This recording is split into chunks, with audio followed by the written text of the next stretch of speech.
June 2వ తారీఖు 2026 వరకు, అంటే వచ్చే నెలనే 2వ తారీఖే, జూన్ 2వ తారీఖు లోపల ఉద్యమకారుల గురించి ప్రభుత్వం ఏదైనా తీపి కబురు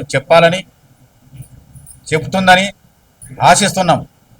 ఒకవేళ చెప్పకపోతే మా యొక్క ఉద్యమ స్వరూపం మరో విధంగా ఉంటుంది. ఈ తెలంగాణలో మరో ఉద్యమానికి మేము ఆజ్యం పోసినటువంటి మీరే ఆజ్యం పోసిన వాళ్ళు అవుతారు. కాబట్టి మీ యొక్క ప్రభుత్వం 10 కాలాల పాటు ఉండాలి అంటే రాబోయేటువంటి యొక్క ఎంపీటీసీ, జడ్పీటీసీ కార్పొరేషన్ ఎన్నికలలో, హైదరాబాద్ కార్పొరేషన్ ఎన్నికలలో గెలవాలంటే, రానున్న కాలంలో మళ్ళీ కూడా మీరే అధికారంలోకి రావాలంటే కూడా ఉద్యమకారులని మర్చిపోకూడదు. వాళ్ళంటే దొంగలు. టీఆర్ఎస్ వాళ్ళు ఉద్యమకారుల గురించి ఒక్కరోజు కూడా పట్టించుకున్న పాపాన పోలేదు కాబట్టి ఈరోజు అనగలుగుతున్నాం మేము. ఎందుకంటే దానికి మా రక్త మాంసాలు ధారపోసినాం. టీఆర్ఎస్కు, బీఆర్ఎస్కు మా రక్త మాంసాలు ధారపోసినాం.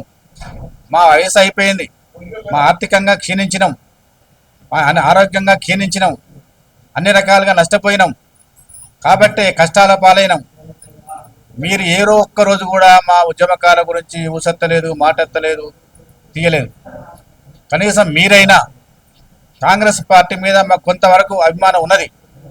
ఎందుకనంటే కాంగ్రెస్ ఇచ్చిందే, తెలంగాణ ఇచ్చిందే కాంగ్రెస్ వాళ్ళు, మేనిఫెస్టోలో పెట్టిందే కాంగ్రెస్ వాళ్ళు, 25,000 గౌరవ వేతనం ఇస్తామన్నదే కాంగ్రెస్ వాళ్ళు. ఉద్యమకారుల కోసం ఆ మాత్రమన్నా చెప్పగలిగినరు. అధికారికమో అనధికారికమో ఒక చిన్న కమిటీని వేసారు. మీరైతే ఏం చేయలేకపోయారు కదా.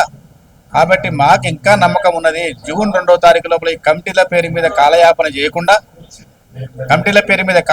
చేయకుండా జూన్ 2వ తారీఖు వరకు మంచి శుభవార్త ఉద్యమకారులకు చెప్పాలని రేవంత్ రెడ్డి గారిని మేము ఉద్యమకారులు అందరం కూడా నమస్కరించి తెలియజేస్తాం. జై తెలంగాణ.